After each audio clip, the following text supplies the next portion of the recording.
Sunday அதுமா காலையிலே ஜாலியா உட்காந்து வெப் சீரிஸ் பார்த்துட்டு இருக்கும்போது சரியான பசி. சரி போய் ஃப்ரிட்ஜ்ல இருந்து ஏதாச்சும் எடுத்து சாப்பிடலான்னு பார்த்தா உள்ள பிரெட் முட்டையை தவிர வேற ஒண்ணுமே இல்ல.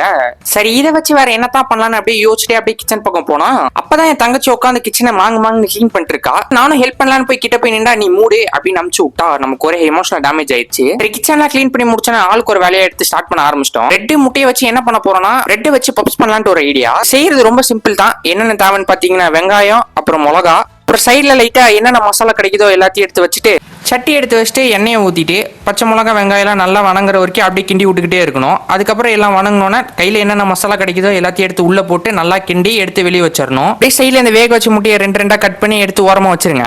அப்படியே அந்த பிரெட்ல ஒயிட் கலர் மட்டும் வச்சுட்டு ப்ரௌன் கலராக எடுத்து சைடில் வச்சிருங்க. இப்போ இந்த பிரெட்லாம் சப்பாத்திக்கு தேய்க்கிற மாதிரி எடுத்து தேய்ச்சி சைடில் எடுத்து வச்சுக்கலாம். ஒரு பிரெட் எடுத்து அதில் கொஞ்சம் மசாலா அப்புறம் முட்டையை வச்சு மைதா மாவை பேஸ்ட் மாதிரி தடவி எடுத்து வச்சுக்கோங்க. அப்படியே இந்த பேஸ்ட் மாதிரி கிண்டி வச்ச மாவை எடுத்து பிரெட் சைடு ஃபுல்லாக சுற்றி விட்டு பிரெட்டை வச்சு மூடிடுங்க.